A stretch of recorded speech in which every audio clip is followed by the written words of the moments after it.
If you fucking with me, oh, and I want the smoke? Who want the smoke? Who want the who? Want the who? Want the smoke? Who want the smoke? Who want the smoke? Who want the who? Want the who? Want the smoke? I hear shots coming on the low from hoes I'm hiding. This attention is so flattering cause they admiring. Don't know what's on their mind, but it should be retirement. Get the AARP or this AR, get the firing. They don't want smoke with me, the diamonds is choking me. They pussy need puffery, these bitches is 0-3. And they in the lower league, all in my ovaries. The fur on my shoulder mink, tell me what hoe would think. I get the money, I am the king of New York. And I rock and saw and weave. I run it, I relay the wig. They talking, I'm taking it in. I did not come here to make new friends. To burn the bridge and I'm making amends. They don't want none, I say it again. They don't want none, I pray for their sins. Hot boxing in the whip, I don't even smoke, but we do want the smoke.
What's up, everybody? What's going down? Welcome to the OZone.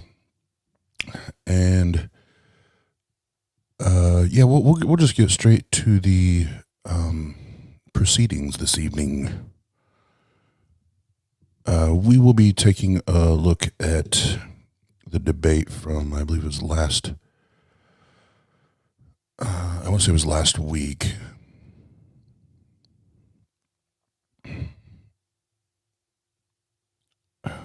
I don't remember what day. I think it was the day before I wandered off to LA to hang out and be with Jena. And throughout my flight time, I caught most of it, and I finished up once I got back home. But if you tune into the channel, you know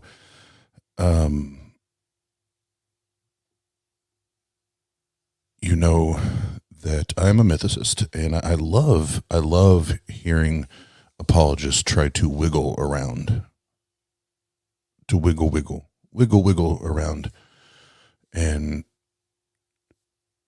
try to create evidence that's not there. A la Gary Habermas. Nonsense. Just bullshit, right? Nonsense. I love hearing them wiggle around and try to create things that aren't actually evidence. Like I think one of the most ridiculous things, especially in the minimal facts argument. Well, you know what? Maybe we should wait. Maybe we should wait before I even dig into that. Yeah, we should. What's up, Amy? Wiggle, wiggle, wiggle, wiggle.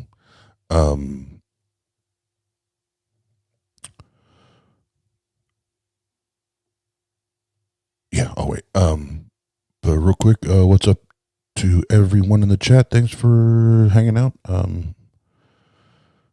We only had one show at the comedy club tonight, so I got home. I was like, I've been wanting to do this. I've been talking about doing this, so fuck it. Fuck it, let's do it. Let's get it. So, before we do, because obviously the theist is taking the affirmative here, so I feel like we have to do the right thing and make sure everybody's prepared. If you have your drink, your juice, your coffee, wherever it is you are on this beautiful planet, now's the time to take a little sip.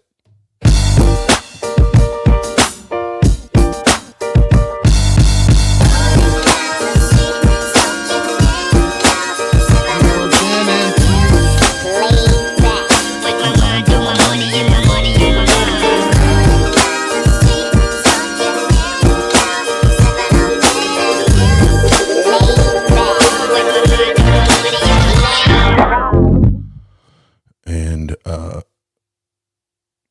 yes, I believe that he tries to anyway. We shall see.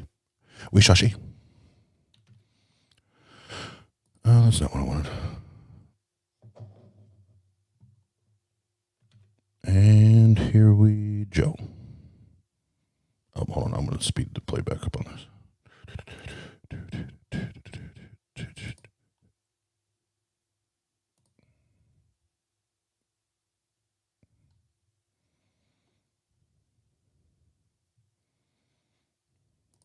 I think Nathan Jesus rise from the dead.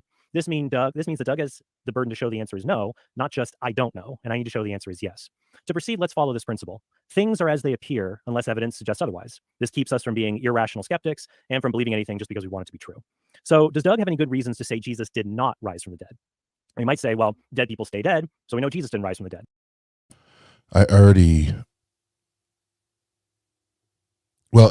I'm going to assume, and Doug, if you see this later, I really appreciate Doug and what he does. But Pinecreek, Doug, if you do happen to catch part of this, I would like to know if you guys chatted beforehand, because I thought it was, interesting that he created burden of proof for you for something that can't be proven. Like, we can't prove it, so how do you prove a negative? So I'd like to know if you guys chatted beforehand and if you conceded that just for the debate. I'd be interested to know. But sometimes the evidence for a specific event overrules a general truth. Prior to 1903, heavier-than-air vehicles stayed on the ground, and people thought that kind of flight was impossible. But that didn't make it irrational to believe anecdotal reports about the Wright brothers. Plus, if Jesus' resurrection was a miracle, it would require dead people to stay dead. Otherwise, Jesus rising from the dead would not be a demonstration of God's unique power. So there's no evidence, like a manuscript saying the apostles recanted their belief, or anything like that shows Jesus did not rise from the dead. There's also no missing evidence that we would expect if Jesus did rise from the dead. Just really quick. I feel like Trent, that's a really bad comparison. The Wright brothers to Jesus, the Savior of the world, raising from the dead after being dead for 3 days. I don't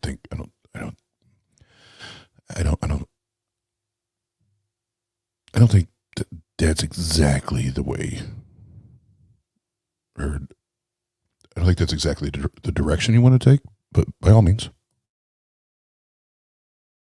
For example, it's true that ancient non-Christian historians didn't talk about Jesus' resurrection, but they also didn't talk about Christians, and we know Christians existed in the first century. So their lack of testimony about the resurrection says nothing about whether the resurrection happened.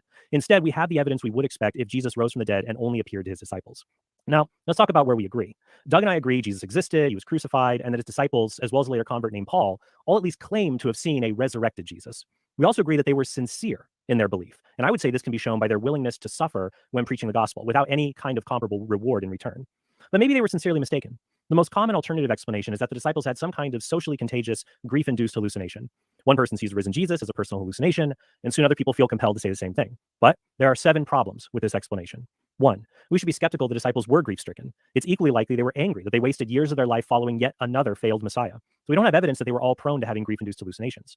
2, Paul and Jesus' brother James were not grief-stricken over Jesus' death because they weren't believers when he was crucified. So this doesn't explain their later conversions.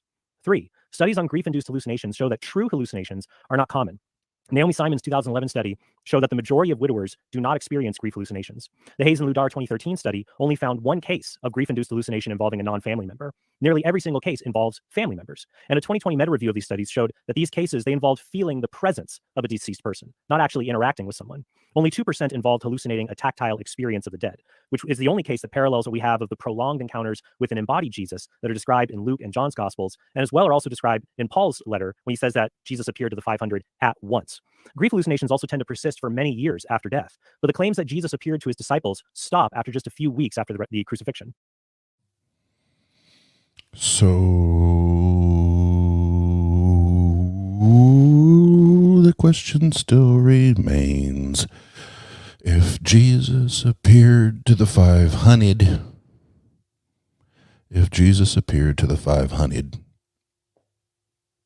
why don't we know, other than the disciples, why don't we have any names or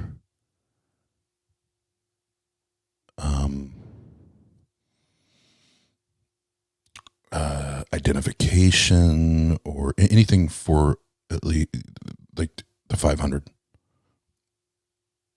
Because it's been said over and over and over again, those are not 500 eyewitness accounts. That's one account stating 500 people saw it. So how do we verify that?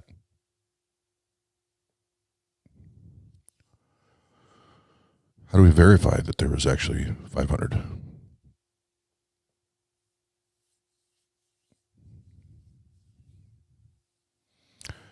And yes, and Jeff, I agree that there's only one self-identified author, and that is Paul, which I say is the greatest scam artist ever, the originator of what we now call MLM, and one that absolutely used the word faith to pimp a whole lot of motherfuckers.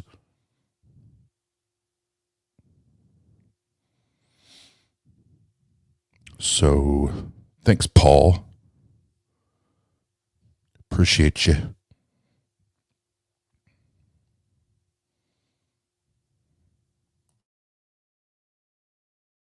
In addition, Paul, as well as reports in Luke and John's Gospels, tell us that Jesus appeared to groups of people, including, as I said, up to 500 at one time. The closest thing that we have to group hallucinations, or mass hysteria, usually involve people psychosomatically experiencing a similar illness, not individuals claiming to all see the same thing that doesn't exist. In 2015, Dr. Joseph Bergeron surveyed thousands of cases in the medical literature. He could not find a single case of group grief hallucination comparable to the group appearances described in the New Testament. This means that private, fleeting appearances of the dead that last sometimes for years do not explain the public, embodied group appearances that only occurred for a few weeks to the apostles. 4, many people who have grief-induced hallucinations eventually come to believe it was just an hallucination, and none of them believe that their loved one had risen from the dead or that they weren't dead anymore. But this wasn't the case with the apostles. 5, since ancient Jews believed the resurrection wouldn't take place until the end of the world, it follows that even if they had these grief-induced hallucinations, which doesn't explain all of them, they would have thought they saw Jesus' soul in heaven, not his glorified body on earth. Only a prolonged encounter with an embodied Jesus explains why the disciples preached Jesus was resurrected rather than preaching that his soul was with God in heaven. Moreover, given their fierce monotheism, we would expect the disciples to hallucinate Jesus as a man caught up to heaven, and not as the creator himself, unless Jesus told them he used divine power to raise himself from the dead. 6, the New Testament authors repeatedly make it clear when... This is all arbitrary. Like these are all, this is like 100% speculation. There is zero evidence. There's zero evidence to support any of this nonsense. And if you're familiar with TANG, we have a little saying.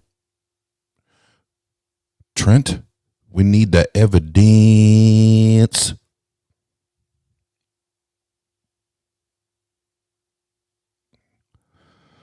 right now, these are all just assertions with no evidence, speculations at best.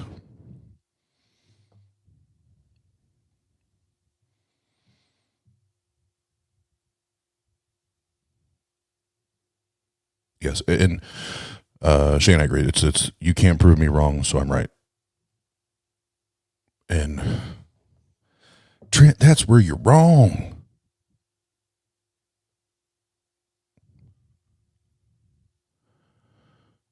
When you make extraordinary claims like a man died and rose from the dead after 3 days, that's an extraordinary claim. You have to bring extraordinary evidence, and guess what you don't have, Trent? Guess what no apologist has, Trent? You don't have that good shit. You don't have that good shit. What's that good shit, Trent? Evidence.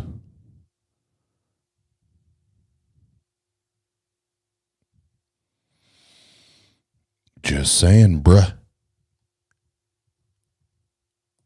Just saying. All right, and I know this shit's getting thick right now, so.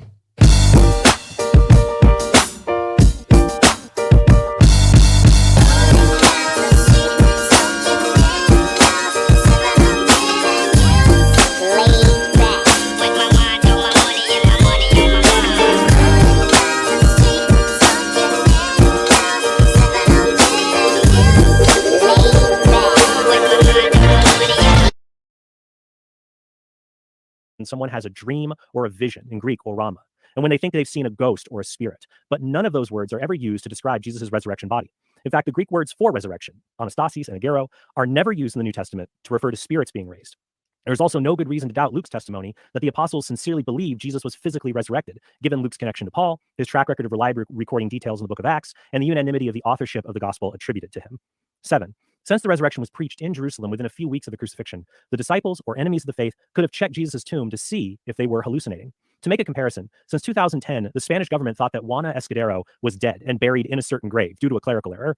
So Escudero had that body dug up in 2017 to prove it was not her. And that's a sensible thing to do. If people say a living person is really in a grave, you dig up the grave to prove they're wrong. Likewise, if Christians say a dead person is not in a grave, like Jesus, you can dig up the grave to prove they are wrong. The word bury, ataphe in Greek, is always used in the New Testament to refer to formal burial. It's never used to describe dumping a body in a pit. And the fact that Jesus received a burial has the same amount of independent sources supporting it as other facts about Jesus that nearly all scholars accept, like that he had 12 disciples, for example. Finally, the evidence suggests the apostles visited the tomb and found it empty, since the first recorded visitors were women, which wouldn't make sense to describe if the entire account were fabricated, since women's testimony was considered unreliable in the ancient world. So why should we not believe this evidence? Well, Doug's approach to the resurrection is basically this. Your God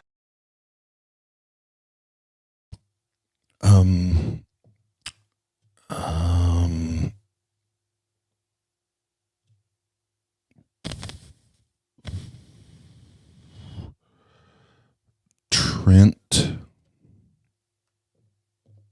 I've never met you. I don't know you, and I'm going to be as charitable as possible. And I think through this Pinecreek was as well. Very, very charitable, very, very kind. But these type of statements, like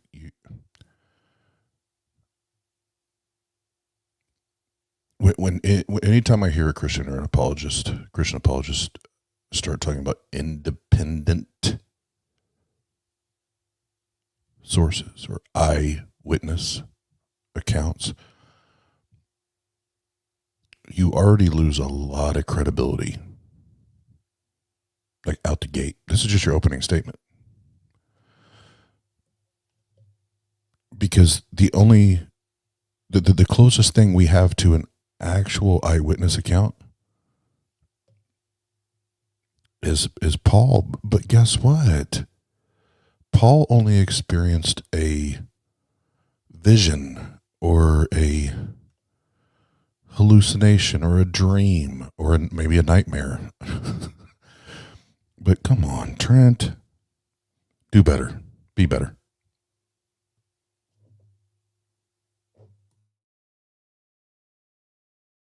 gut tells you that claims like somebody flew across the Grand Canyon unaided in front of 500 witnesses is false. So, therefore you should follow your gut and apply the same judgment to the claim that Jesus rose from the dead. But here's what's wrong with Doug's approach. First, our gut is reliable, but it's not infallible. If I told you that in some parts of the world, fish fall from the sky like rain, your gut might think it was a joke until you look it up online to see that that's true. There's a natural explanation, but it does happen. Since our gut feelings can be wrong, we need to use our brains to weigh all the evidence related to a controversial claim.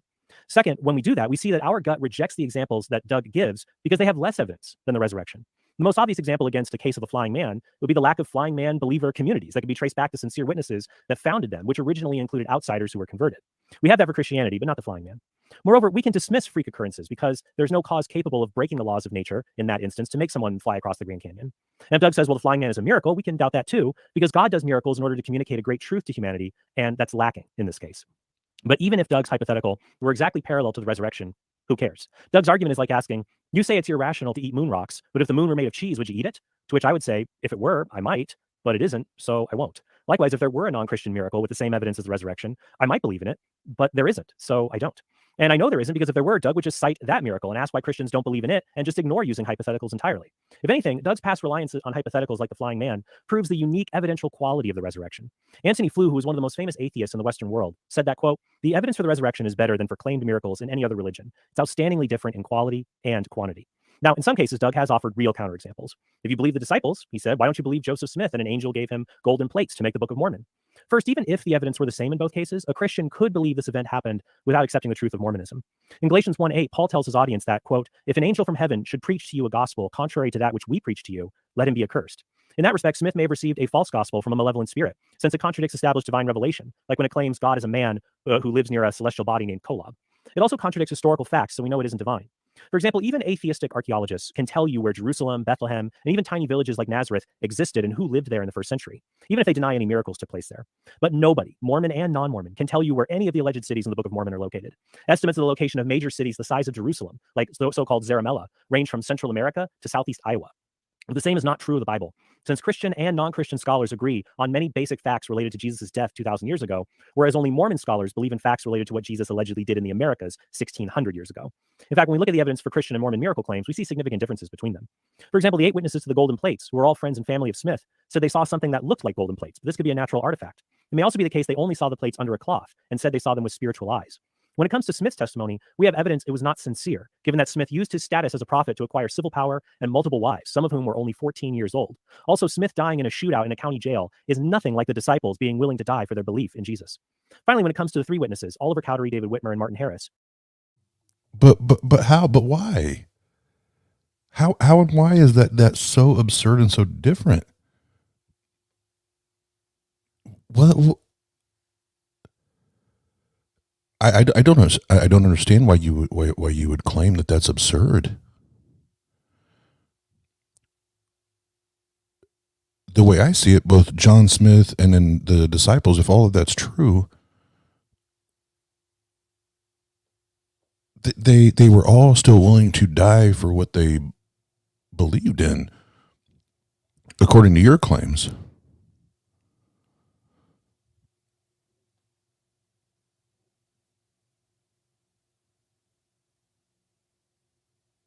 I don't know why that's so absurd, and I agree with what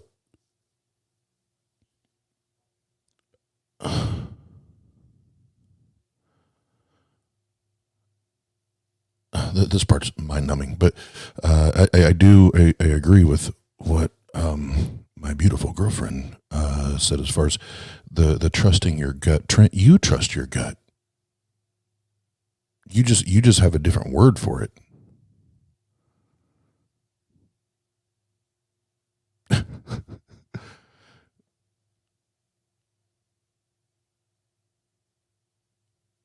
You have a different word for it, and that word excuses you from asking for, demanding, or looking for evidence. And that's faith. The difference between me following my gut is I may have if you want to call it intuition, or I'm attempting to forecast or predict what's going to happen to make the best decision or whatever, especially in business. Like, yes, those things are there, but I don't do it blindly.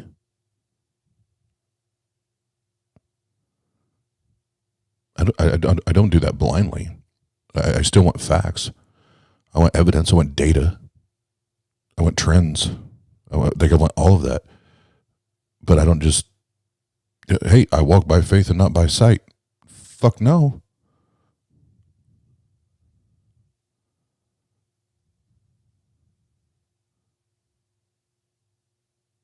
So I don't know why you think your position is more reliable from a faith standpoint than Doug saying that he trusts his gut, or someone else trusts their gut. I would much rather hear somebody say that than, well, saints, listen, Shundake, Shikabahai, we're walking by faith and not by sight. And thus saith the Lord. We're going to do this because we trust the Lord. No, that's not reliable. Or if I'm trusting my gut, I'm trusting my gut to get me,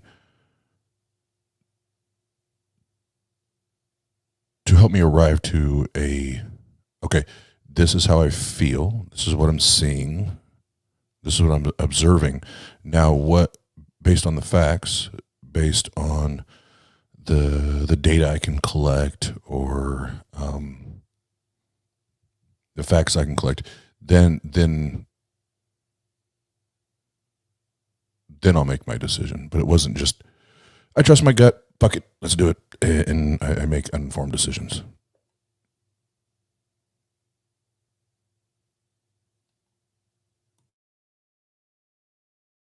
We have reason to doubt their claim they saw an angel together show them the golden plates in a group setting. What's weird about this incident is that Smith had the plates in his possession because he was allegedly translating them, but he refused to show them to the men. Instead, Smith brought them to a wooded area and told them to pray very hard to see the golden plates. This probably primed the men to imagine a vision of an angel. But there were no such expectations when it came to Jesus' resurrection, and the Gospels record the apostles initially not believing the women. And while there is no evidence showing the resurrection appearances were only subjective visions, there is evidence, as Mormon author Marvin Hill says, that, quote, the three witnesses saw the plates in vision only. One of the witnesses, Martin Harris. And just really quick, that whole thing, apologists do. Well, it was women, two women saw, so it wasn't credible, and that's the reason that's good evidence, because back then they didn't listen to women. But no, actually, then when it came to legal matters, legal issues, they 100% did listen to women and take women's accounts into the conversation and into the argument. So that's been debunked. Quit using that shit. You're being lazy. Later said, I did not see them as I do that pencil case, yet I saw them with the eye of faith. Finally, these men all temporarily abandoned Mormonism. This stands in contrast to the resurrection, since there is no report of the disciples abandoning the church. Maybe you don't believe God exists, though, so you don't think there's anything capable of raising Jesus from the dead. Well, let me offer an argument for the existence of God for you to consider. Here's an argument from change. Change occurs all the time when potential things become actual. But no potential can become actual on its own any more than a train car could move itself on the tracks. Instead, something like a locomotive needs to actualize the potential for change in the object. But even those actualizers only change because something actualizes their potential for change. And just as an infinitely long train of boxcars would sit motionless without a locomotive, and even an infinite number of things that must be actualized by something else, it would be changeless, unless there was a cause of the series that is just pure actuality itself. So if there's a purely actual cause for reality, it would have no potential, and it would be changeless. So what follows from that? Well, this means this cause couldn't be made of matter or exist in time, since temporal, space, and material things change. And as pure actuality, it would have no potentials, so it could not have limits on its power or its existence. Those would be potentiality. It would also be all good, since evil is a lack of goodness, and a purely actual cause would not lack anything. Finally, the cause must be personal, because the only immaterial things that exist are mind. Not to take it here, but for the love of fucking God, Christians don't...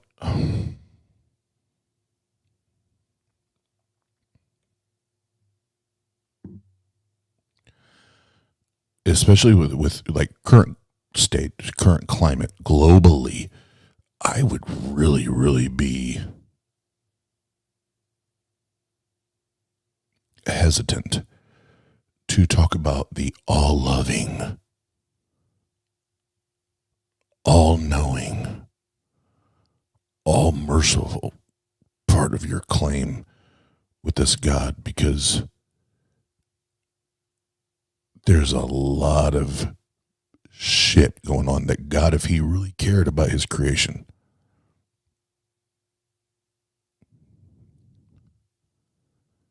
if he really cared about his creation, what's happening in Ukraine right now, he would stop it. If he was really all of those things. So right now, current climate, Christian apologists, can I help you for a second? Can I give you some advice? Run, dodge, maneuver, wiggle, shift, whatever your way away from the all-loving, all-knowing, all-merciful claim of your God right now. That's just a suggestion. Because if he is real and he's allowing all of these things to happen,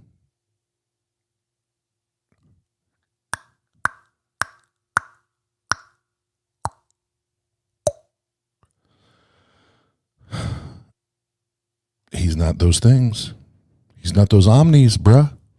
He is not those omnis. Or abstract objects like numbers, and abstract objects can't cause anything. So in closing, let's recall the principle I use for evaluating unusual claims. Things are as they appear, unless evidence suggests otherwise. It certainly appears like Jesus rose from the dead, and there's no evidence it did not happen, nor is there any evidence that conclusively suggests an alternative to the resurrection. Appeals to hallucinations do not account for the evidence because it doesn't account for things like outsiders being converted to appearances to groups, and abilities to check the hallucination. And if there's a good reason to believe God exists, as I've shown, there's good reason to believe there is a causal power capable of displaying itself through the resurrection of Jesus Christ. Thank you. Very good timing there, Trent. So thanks for that. I'll start your 15 minutes then, Dirk, whenever you start talking. So Okay. you've got that time to do your opening. Okay. And I won't pause much during Doug's part, from the atheist argument, but I do want to hear, because I love the way Doug approaches and attacks these arguments. I think there's one or two spots I can think of right now that I might pause it, but try to let it go through. That way we can get back into Trent's follow up to it. But no, I thought Doug was a dog, was a beast in this. But one more time.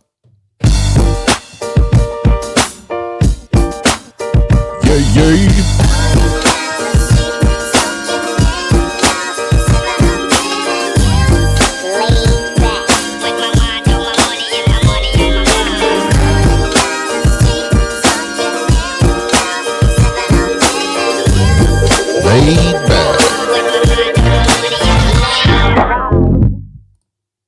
Yeah, I have an assistant named Myron, and he did some research on how many times resurrection debates have happened since Jesus' times, and it's about 2 million. In over 2 million years, the resurrection debate has been very similar to each other on how it's argued. So I'm going to try something new today, something I hope is a little more exciting. But to answer the question directly, I don't believe Jesus Christ rose from the dead because I don't think the evidence comes even close to matching the claim. And I realize that's a boring and subjective answer, but I want to appeal to our commonalities. And I appreciate Trent when he said that we do have some things in common. And I think Trent and I are very much the same. I think that when we see fantastical claims, we doubt them. But I want to start off asking the Catholic viewers right now, who might be fans of Trent, if all you had was the Gospel of John and nothing else, which is basically the latest piece of canonical evidence we have for Jesus and his resurrection, would you believe it? Really think about that question. All you have is John. The Gospel of John talks about Jesus' life and ministry, and then it goes into the resurrection and says that there was a closed house, a closed room with doors shut, and the resurrected Jesus went through the doors and appeared to the disciples. If that's all you knew, I know it's really tough because you have all this background knowledge. You believe God exists, and you believe that Paul, what he said in the Gospels, but all you have here is John. Would you believe it? And my guess is that we're all agreed. I bet you anything, we're all agreed we would not believe Jesus Christ rose from the dead if that's all we had. Now let's go to the earliest evidence. Let's say all we had was Paul's letters and none of the Gospels, none of the epistles, just Paul's stuff. Really think about this. Would you believe that Jesus Christ rose from the dead if that's all you had? My guess is we're the same. My guess is that Trent would say no, And I would say no, and all the Catholic viewers right now would say no. So what's really interesting is if we're the same with the latest stuff and we're the same with the earliest stuff, there's something in between where the belief switch goes on. And maybe it has to do with personal experiences. And maybe the reason why I don't believe the resurrection of Jesus is because I don't have the Holy Spirit in me. And there's a lot of Christians who believe this. I cannot see the truth unless the Holy Spirit's in me first and has regenerated me first, and then I can see the truth. But I don't think Trent's that type of person, so we'll move on. So what I want to do different here is I want to talk about how Christians think about the resurrection and how many Christians do not believe in the resurrection of Jesus for the reasons that Trent outlined here today. And I bet you anything, I'm guessing here, but I bet there's a lot of Catholics listening who believe the resurrection of Jesus because of some personal experience they had, probably while partaking in the Eucharist. And you know what? I respect that more than what Trent said, because at least that's something today. Now, I think there's a ton of defeaters for that, but at least it's some type of evidence that today we can say, yes, this is why I believe Jesus Christ rose from the dead, and it's not based on text from 2,000 years ago. But I want to read something from Matt Chandler, who's a pastor, Christian pastor. And Catholics, I think we're agreed that the claim of Jesus Christ rise from the dead is weird. It's abnormal, right? We're agreed with this. This is not controversial. And this is what this pastor Matt Chandler says. There's a foolishness to what we believe. It's crazy. If anybody ever says it back to you, you have to know the Holy Spirit has done a work in your life. So let me get this straight. A virgin gave birth to a guy who was God, but only part of God, but still completely God. The man also lived perfectly, so they killed him, they buried him, and then he came back to life and he floated back into heaven. And then one day, and I want to make sure I get all this straight, one day he's coming back on a white horse to get us. That's what you believe, partner? And what's the Christian response? Yeah, I do. You want to come with us? You want to go meet him in the air with us? This is a quote from Christian Matt Chandler. So we're not just talking about any normal claim. Your beliefs are crazy. And I respect Christians who own that. Now, the question is that crazy belief true? So I talked about the earliest evidence, Paul.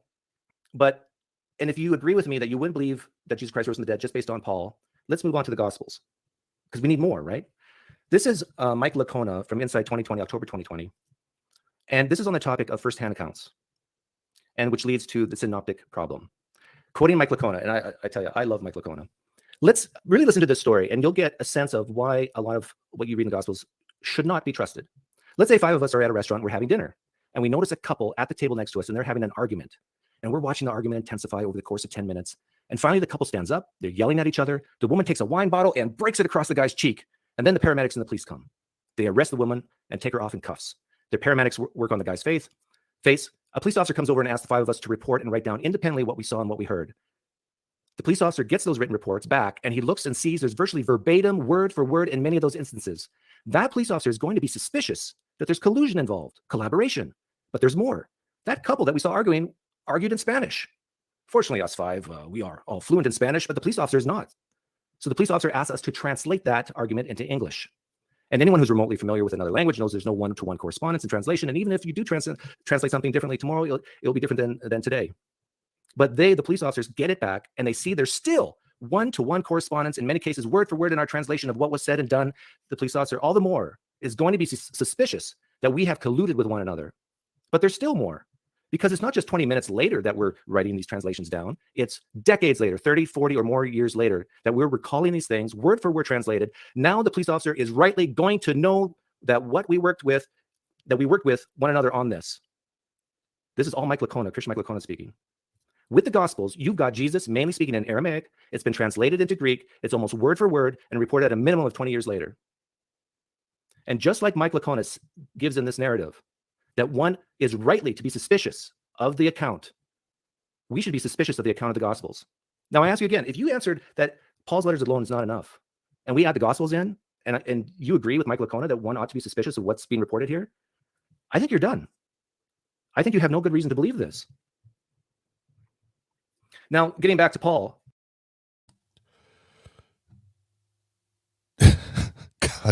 God damn it. I love you, Doug. I fucking love you. And there's a little inside joke there. And once I get settled into my own place, what it looks like here, I want to be able to start playing poker on Sunday nights with Doug and Anthony and several others. But Doug's he's a pretty badass poker player, and any time I lost a hand against him, I was like, God damn it, Doug. So, little inside joke there, but no, that was fucking awesome. That was fucking badass. So, kudos, and that deserves cheers to Doug, because he, yeah, like he said it, like you're done. You're done.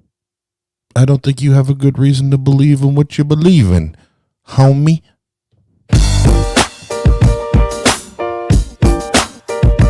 Yay.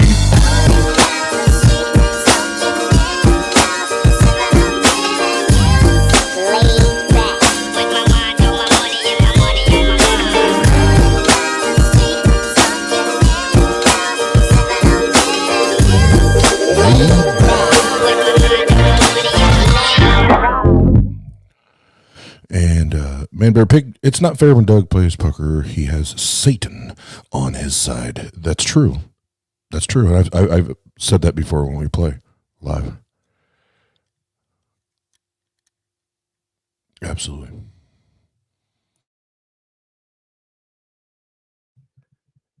If you answered that you do believe, if you didn't have the Gospels and all you had was Paul, and you would still believe in the resurrection, I mean, all you have to do is talk to an Orthodox Jew or even some Muslims.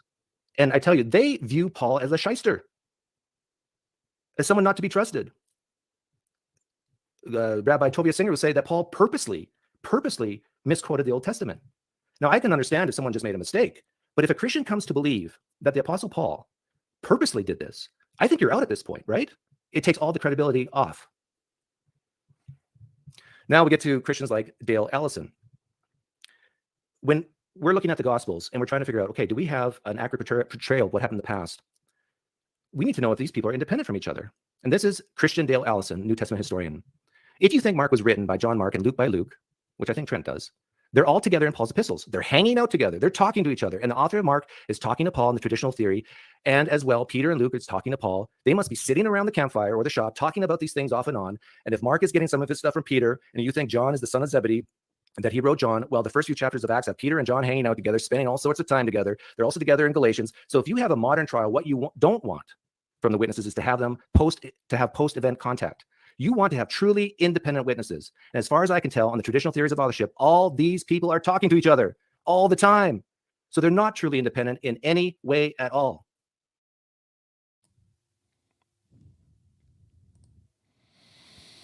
And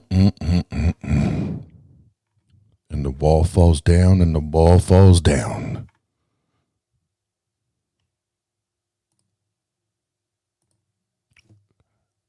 Jesus is a myth. Boom. Roasted. You don't have independent sources. You don't have eyewitness accounts. Christians, especially Christian apologists, you used car salesman-ish motherfuckers. Quit it with this shit. Quit it. You're dishonest. You don't have evidence. You don't know shit. You don't know nothing about nothing. Stop it.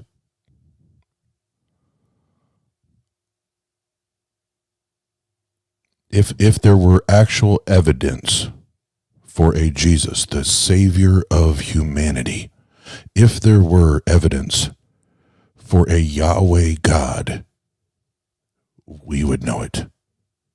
It would be very clear.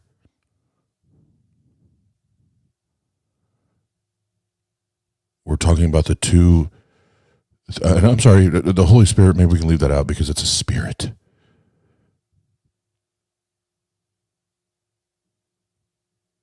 But the fact there's nothing, you're literally fabricating and making things up,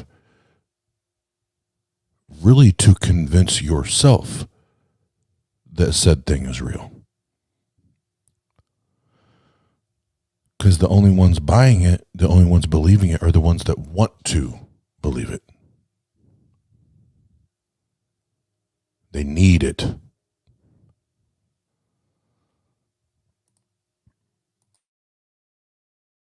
This is Christian Dale Allison speaking. Now, about maybe the resurrection is a legend. This is Christian Dale Ellison on that. Oh, no. First of all, I want to read about Dale Ellison saying, okay, let's pretend Jesus Christ did not rise from the dead. Just, I know if you're a Christian Catholic, that's hard to imagine, but let's imagine that's true. How could we have a physical resurrection in the Gospels? This is Dale Ellison. But with regard to the physicality of the appearances, it makes sense to me that even if those things did not happen, it would be expected, we would expect to find them in the text because they serve apologetical elements. The Gospel of John is related to the 1st, 2nd, and 3rd John, and there's some sort of interaction with proto-docetism, the importance of Jesus physically coming in the flesh. And in John's world and in Luke, this serves as an apologetic motif that Jesus is not a ghost. That's one of the things people have always said: the disciples saw a ghost, or they hallucinated, or so on. And I would expect early Christians to come up with a counter to that at some point. This is Christian Dale Ellison saying that Jesus could never have risen from the dead, and we would expect to see this in the gospel saying that he did. To me, that's very reasonable. How much time do I have left? This is Dale Ellison saying that if he were a skeptic, this is not me, this is Christian Dale Ellison saying if he were a skeptic, this is how he would explain the narrative in the New Testament.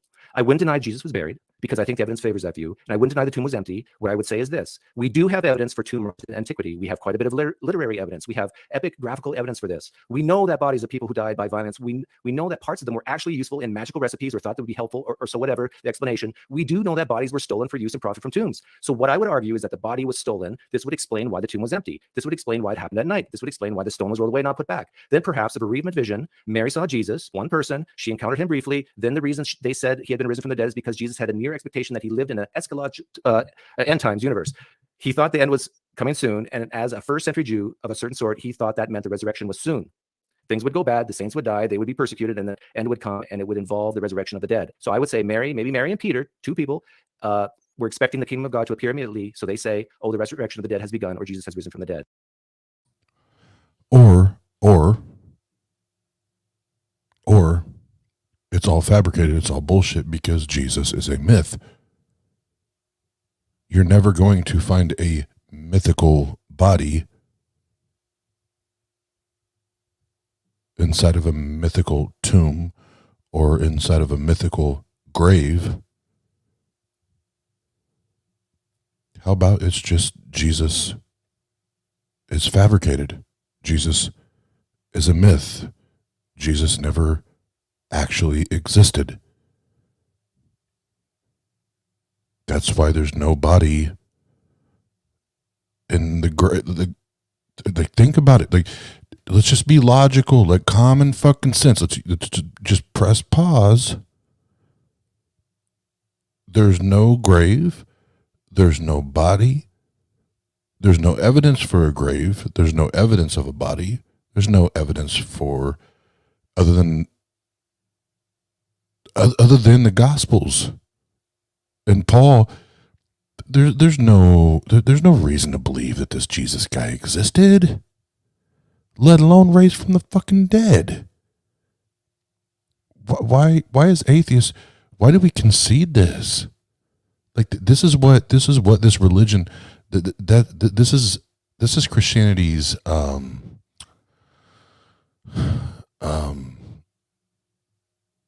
what's the word? I just had it.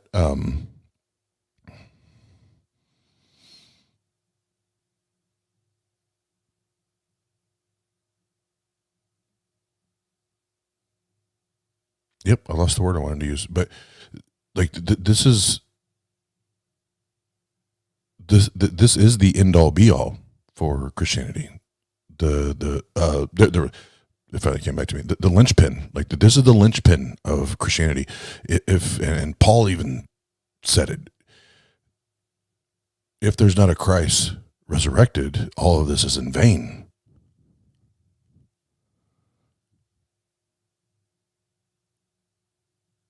Well, guess what?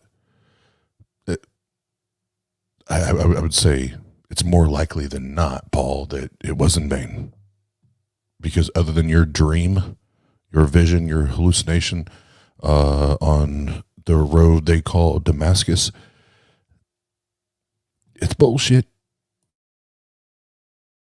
And then what you do is you add social contagion, psychological contagion. One or two people see Jesus, and it becomes kind of like one person in your area sees Bigfoot, and before you know it, other people see Bigfoot too. So the question is, do I know that Jesus Christ did not rise from the dead? I would say yes. In the same way, I know that when I drop this pen, it's going to fall towards the ground. Could it go up? Yes. Could it hover? Yes. I'm not talking about certainty here, but we know throughout history that people will collude, that people are sincerely mistaken, that people do hallucinate, even if it's just one. We do know that people write propaganda to try to support a belief for a better cause, for a greater good. So in the same way, we can say we know that Jesus Christ did not rise from the dead because of the pitiful evidence we have for it. Okay, thanks for that, Doug. Let me just get the Motherfucker, boom roasted.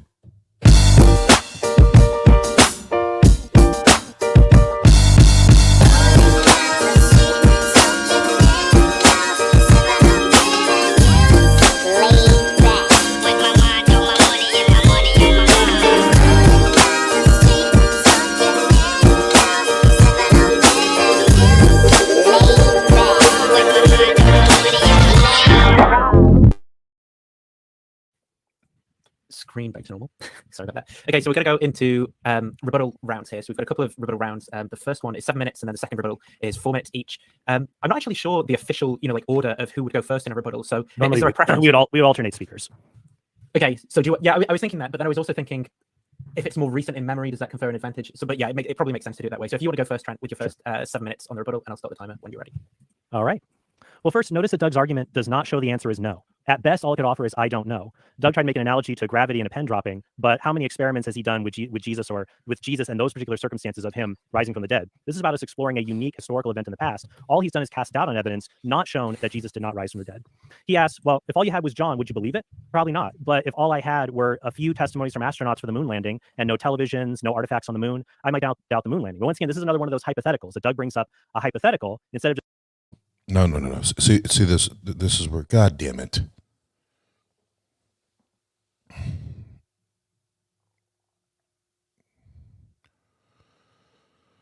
Fuck.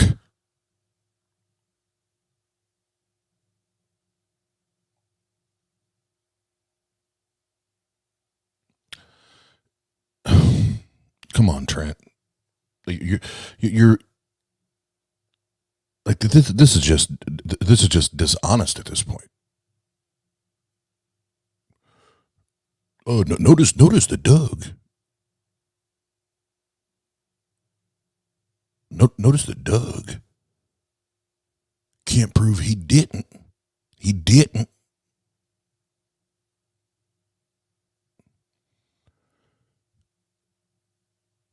Okay, well, you can't prove he did. What? So you can't prove he did. So then now we're a stalemate. So then what logically follows from there is what's more likely to happen than not? What's more likely to have happened than not is not someone raising from the dead after 3 days. We know that. That's the least likely thing to happen in that scenario. So even in that argument, Trent, you're fucked. You're fucked. Anyway. just addressing the actual evidence we have and weighing it for or against. That's what we should do. What should you do if you only had Paul's letters? My friend Justin Bass has written a book called The Bedrock of Christianity that argues for belief in the resurrection, primarily, if not entirely, on what Paul has given us in the Creed in 1 Corinthians 15. But even there, we have more than that. We have these communities that were established and historical documents that attest to them, to this widespread belief that this creed embodies. This isn't just something that Paul cooked up. So as I said, it doesn't make sense to hypothetically analyze evidence that we don't have. Look at the evidence that we do have. When it comes to abnormal claims, he says there's so many weird claims, they're fantastic, and we doubt them. Yeah, but the world is full of weird claims. It was a weird claim that there's objects in the universe from which light could not escape, like black holes. Never experienced anything like that before. It was doubted for a long time until evidence was proposed for it. So our world could be weirder than we imagine. So we have to ask, well, what explains the evidence we do have for these weird cases? But how weird is it, really? Doug cited Pastor Griffith and what he was saying how weird Christianity is. I don't know who that guy is, but I think he needs to go back to seminary, saying, oh, Jesus is only partly God and things like that. He seems to have a very poor grasp of what Christianity is. Rather, what I'm saying is a combination of ordinary and extraordinary claims. The resurrection focuses on 3 claims. People saw Jesus alive, Jesus died, and then people saw Jesus alive again. The first two, Doug and I agree on the first 2. So I would ask, what does it take to substantiate the first claim, people saw Jesus alive before the crucifixion? I would ask Doug if he believes in that. What substantiates it? Probably the Gospels, more the Gospels than even Paul's letters necessarily. then, well, it's the same claim just after the crucifixion. People saw Jesus alive. If we can follow the evidence to substantiate people saw a living Jesus before his crucifixion, we can follow that same evidence to explain the Jesus that's seen after the crucifixion. So what examples did Doug give? He gave us, I guess, the Spanish wine fight example, saying, well, look, if the testimonies of people perfectly match up, there's collusion here. I find when skeptics do this with the Gospels, though, it's a kind of heads I win, tails you lose scenario, that if the Gospels disagree from one another, suddenly, oh, well, they contradict each other, so they're not historically reliable. But then if they agree on parts, oh, well, there's collusion and they're working together. So if they disagree, it's fake. And if they agree, it's fake. So this criteria is designed so the Gospels can't possibly win. Rather, we see convergence on major details and divergence in minor details showing the independence of the sources. For example, the use of different names, Luke referring to Peter as Simon, whereas Paul refers to Peter as Kepha, for example, showing that the sources behind these accounts are different. They're not all coming from the same place. When it comes to independence, Doug cited Dale Allison. Let me read Dale Allison's academic work. This is what he writes. Most scholars, I should note, treat Mark and Luke as independent of Paul's letters. The reduction of the empty tomb to Markan creativity does not compel, he says, because of the independence of Luke 24 and John 20. Now, Doug says, well, the descriptions of embodiment in Luke and John, those are just apologetic motifs designed to counter docetism, the idea that Jesus was just a spirit. But if that were the case, why did Luke and John describe Jesus passing through locked doors and appearing and disappearing? If your goal was to try to convince people Jesus is not a ghost, why would you write about Jesus appearing and disappearing and passing through solid objects? So that casts doubt that these narratives are solely based on trying to combat docetism. Rather, I would say the explanation that makes more sense is that seeing an embodied Jesus was the only thing that motivated the disciples to believe that Jesus had been bodily resurrected. Remember, many people believe that the souls of the righteous could be in the bosom of Abraham. John the Baptist's followers didn't think that he was resurrected. Simon Bar Kokhba's followers in the 2nd century didn't think he was resurrected. What would move you to make the unique claim of bodily resurrection would have to be some kind of prolonged bodily encounter. So I would say that's a rational inference, and these narratives in John and Luke preserve what motivated the belief in the first place. Now, what's interesting is that Dale Allison also says in his 2005 book, Resurrecting Jesus, about these alternative hypotheses that Doug puts forward. He says, we have no reason to endorse any of these speculations for which there is not a shred of evidence. They must all be deemed unlikely, yet they are not impossible. So the problem here is Doug is arguing for, well, these other things could be possible, but without offering any evidence for them or without taking acknowledgement of evidence that contradicts his thesis. So for example, Doug's alternative explanation, it doesn't explain why James and Paul converted, for example. They didn't have grief-induced hallucinations. It wouldn't explain why entire groups of people, we see this in the gospel accounts, but also what Paul accounts for in the Creed in 1 Corinthians 15, talking about entire groups of people. And when it comes to independence, scholars also agree, as I said before, that Paul and the gospels independently attest to example that Jesus chose 12 disciples. Then I would say if it independently attests to that, it also attests that Jesus appeared to the 12 in a group setting that an individual hallucination would not explain. Doug also hasn't even given us an example of grief-induced hallucinations being contagious in this way. I'd like to have him show a real example where this happens in such a way.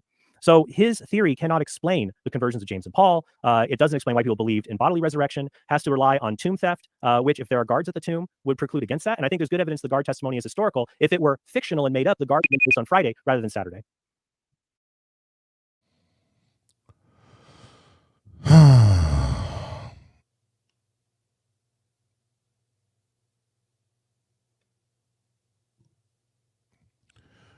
Trent, you have a lot of you have a lot of bookses behind you, so I'll assume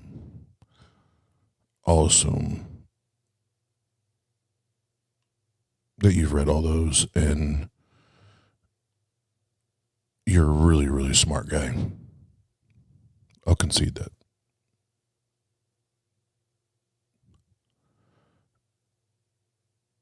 But you're continuing to use the Gospels, 4 books in the Bible that are anonymous. They're anonymous accounts that nobody knows, and we have copies on copies on copies. And you can't validate any of it other than just you and your bare assertions.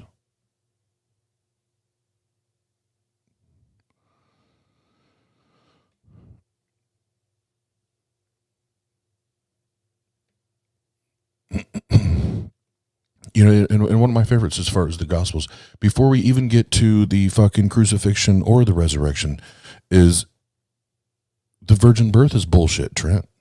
The virgin birth is bullshit.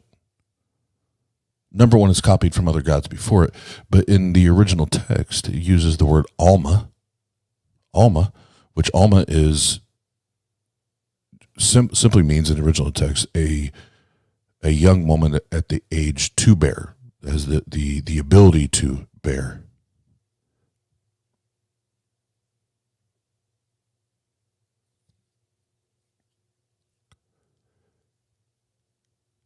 in that story, in that context, anything to do with a virgin birth. That's something that was created to further sensationalize and tantalize this story of this not Yahweh, sorry, this Jesus, whatever other fucking names, Emmanuel, like all the other fucking names.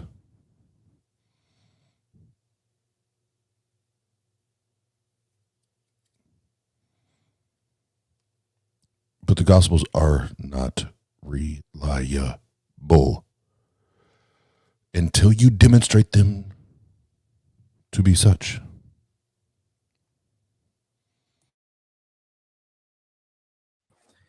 Thanks for that, Trent.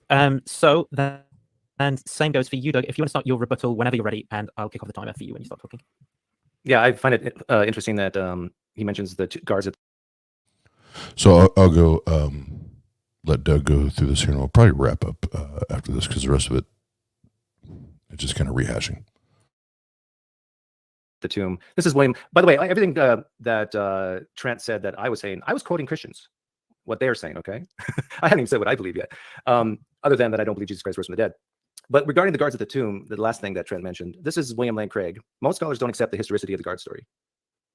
Matthew is telling the guard story in order to refute the widespread Jewish allegation that the disciples came and stole away the body of Jesus. Just like Dale Allison was saying that there's an apologetic within the Gospel of John and other Gospels about a real tangible bodily Jesus, that we'd expect to find that. We'd expect to find a guard story, even though it didn't happen in history. I mean, this ought to cause huge doubt on Christians that what they're reading should be taken at face value. One of the things Trent said, that things are as they appear unless otherwise. That might be one area where we might disagree. I think a lot of times things are not as they appear. Just based on the definition of how our eyes work and how our brain translates it, I think I could say things are never the way they appear, because of the fact that we have parallax and blind spots in our eyes that our minds have to fill in the gaps to actually figure out what reality even is. One thing that we're missing here is that if the historical evidence were so great, why is it that we have no professional historians that had nothing to do with Christianity? They become PhD historians in any field. They look at the evidence for the resurrection found in the New Testament and they convert to Christianity. Why don't we see that? I've had this challenge for many, many years. And I asked Gary Habermas the other day if he could provide a list of names. And he said, yes, I know of people who had nothing to do with Christianity, looked at the evidence for the resurrection, people who know way more than maybe I do, and maybe even Trent, and say, no, this is not sufficient. Why is that? But yet it wouldn't take very long at all for Trent to think of a person who did have something to do with Christianity, looked at the evidence for the resurrection, and said, no, I'm out. By the way, I never did get that list from Habermas. If Trent has a list, if there's people watching right now, I want to interview someone who had nothing to do with Christianity, becomes a PhD historian, and then looks at the evidence of the resurrection and becomes a Christian because of it. Trent mentioned James and Paul. Why did they convert? There could be many reasons why James and Paul converted. That doesn't mean that they're converting based on something true. A very simple reason is maybe one of Paul's kinsmen converted. And that motivated him to maybe to look into it and say, oh, I want to become a Christian too. We see this time and time again. How many times do we see a person meet a lovely young lady and then who's a Christian, and then a year or two later they become a Christian as well? I'm not saying Paul found a lovely young lady, although it is interesting that he was single apparently and was a member of the Sanhedrin. Groups of people converting. Dale Allison mentions, what's the nature of this group appearance? Now, the title of this debate is the bodily resurrection. I tell you, you go to Pentecostal churches today at 11:10 a.m. in the morning on a Sunday morning, and you will find people in there who say Jesus appeared to them that Sunday. If we were to have a sketch artist in the first century, and during that time where the creed mentions that Jesus appeared to the 500, and we found those 500, plus or minus 5 people, and asked them to draw what they saw, could we take those 500 drawings and compare them, and they would all pretty much match up to how Jesus looked, the height, the weight, long hair, short hair, brown hair, dark hair, blonde hair? You really think so? My guess is that this appearance of the 500 was some type of Pentecostal charismatic type scenario where people experienced and just felt Jesus' presence. I think we'll leave it there, and we can move on to the next stage. Okay, so Trent, you've got 4 minutes then to come back on what Doug said. So again, when you're ready, I'll start the timer.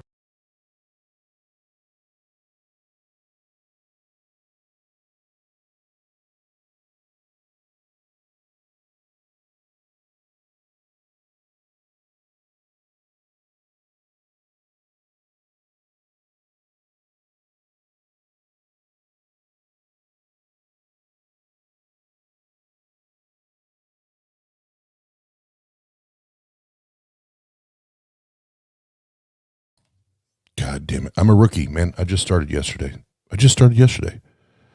Mute Oz.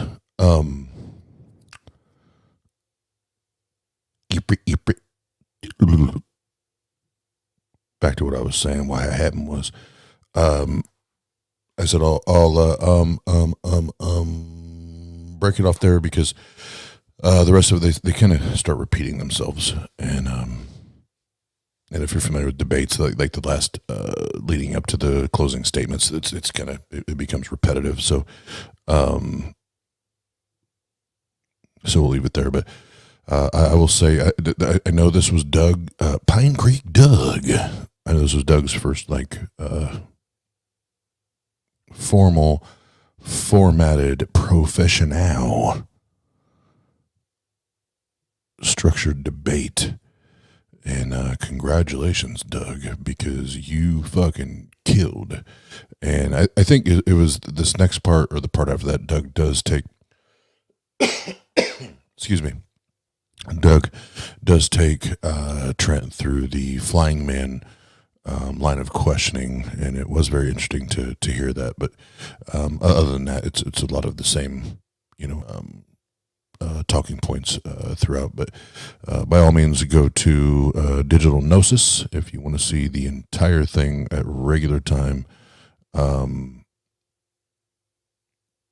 I'm sorry, watch it at regular speed.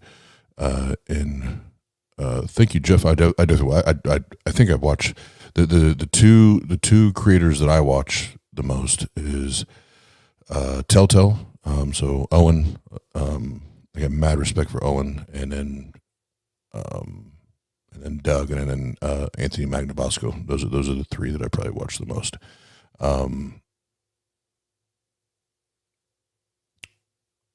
Yeah, I'll definitely go. I'll check that out. Yeah. Did anybody else see or hear the evidence?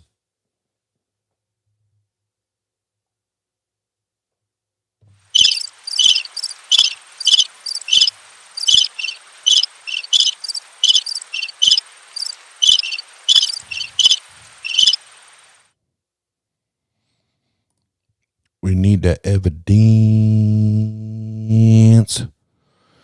But no, great job, Doug.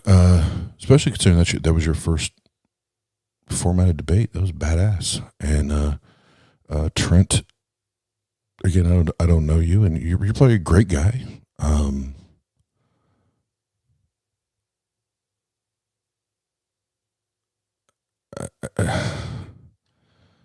would assume you have all of the best intentions.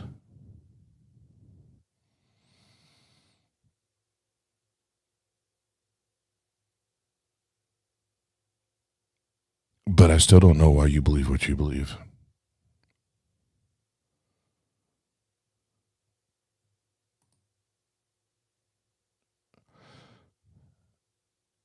No, but I'm scared to even listen.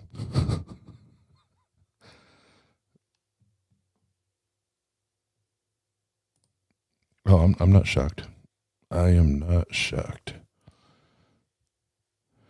Apologists will literally create an apologetic for anything and everything to make them feel good and feel secure and feel correct.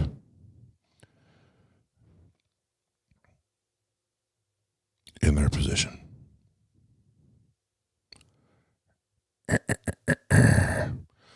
So it is now officially March 11th. So next thing coming up on the 15th, Jena and I will have our next episode of Chopping It Up with Jena and Oz, and we're going to have two hosts of a podcast. One is a Christian, one is an atheist, and I won't go into the backstory, but we'll have them on, and it's I want to say Chris. That's that with Chris and Matt. Something. This is where Jena's got a better memory than I do.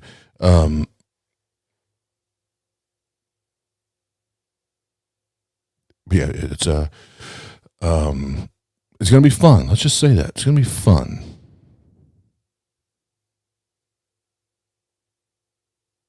Good times, good times. Ryan, thank you. God damn it. God fucking damn it. I'm a great promoter, guys. If you ever want to hire me as a promoter,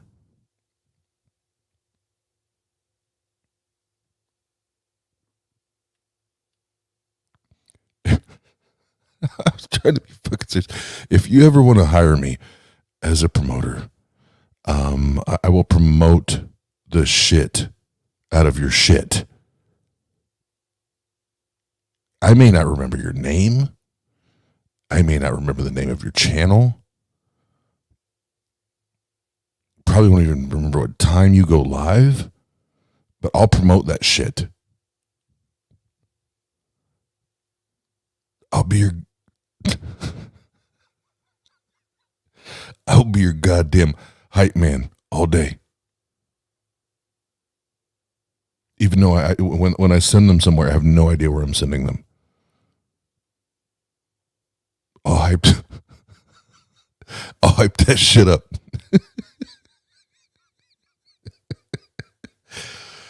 Oh, fucking A.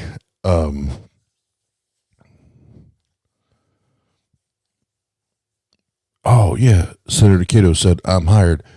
Boom. Hulk Hogan flex. That's not that was perfect. Good job, Oz. See? Yeah, hire me as your hype man. I'll fuck everything up. That's what I wanted.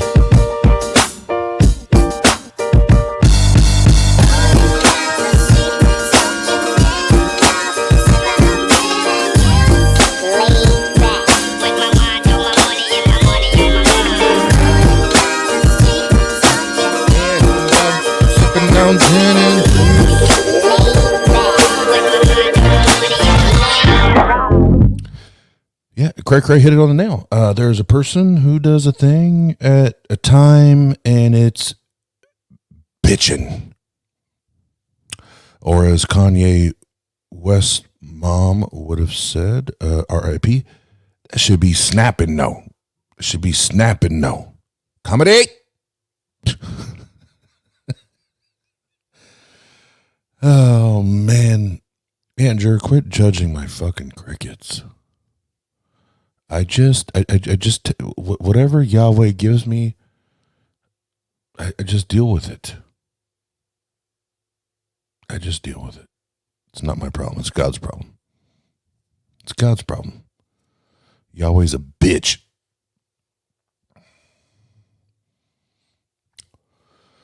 All right. Well, we will wrap up these shenanigans before it gets way out of control. But I'm going to take a smoke break and a restroom break. They're not fucking shitty crickets. You guys are assholes. Oh, God damn it.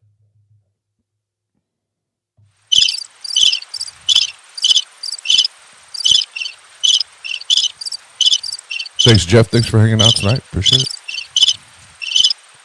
I'm just going to play this shit for like 10 minutes.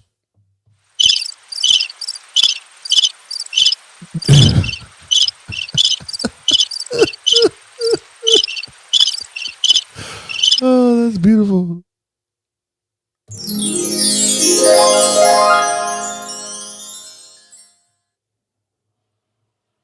That's beautiful.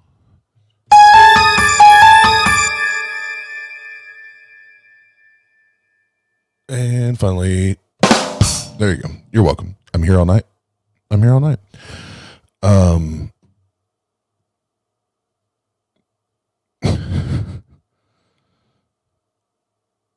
Yeah, those are grasshoppers. You know what, guys? Here's what I have to tell you in your dumbass jokes. This is what I got to say about you and your dumbass jokes. Yeah, fuck your jokes. You ain't funny. Just like God ain't real. You ain't funny.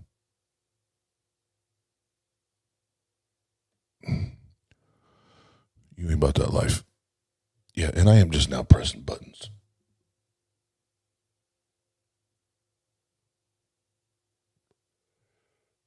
Oh, yeah, here. When I start talking shit. When I start talking shit about my buttons and my noises. Liar, liar, pants on fire. Yeah, the fucking liar, liar, pants on fire. Amen. Yeah, a fucking man. Yeah. Anyway, as I was saying before I got attacked for no good reason.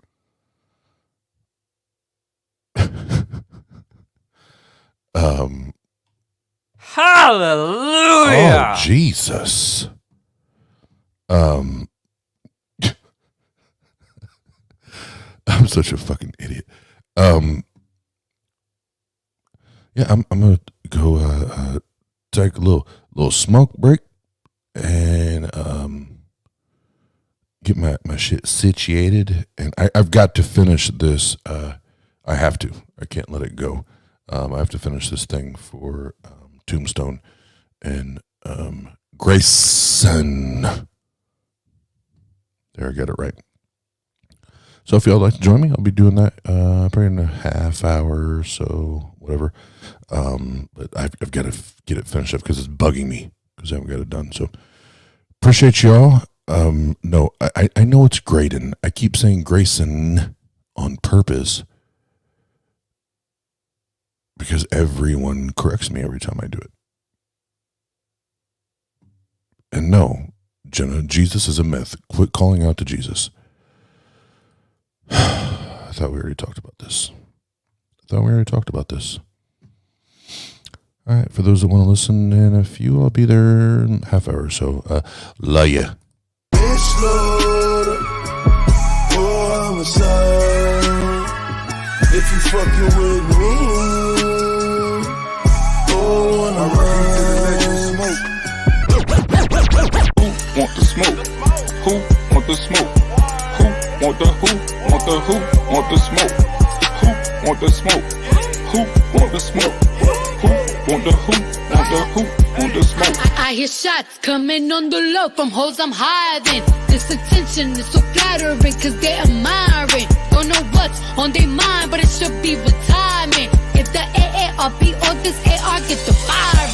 Black, they don't want smoke with me. The diamonds is choking me. They pussy need puffery. These bitches is on. bitch loader, oh, I'm a son. If you fucking with me, oh, and Who want the smoke? Who want the smoke? Who want the smoke? Who want the smoke? Who want the smoke? Who want the smoke? I hear shots coming on the low from hoes I'm hiding. This attention is so flattering cause they admiring. Don't know what's on their mind, but it should be with timing. If the AARP or this AR get the firing. Black, they don't want smoke with me. The diamonds is choking me. They pussy need puffery. These bitches is 0-3 and they in the lower league, all in my ovaries. The fur on my shoulder mink. Tell me what hoe will think. I get the money. I am the king of New York and I rock and saw and weave. I run it, I relay the wig. They talking, I'm taking it in. I did not come here to make new friends. To burn the bridge and I'm making amends. They don't want none. I say it again. They don't want none. I pray for their sins.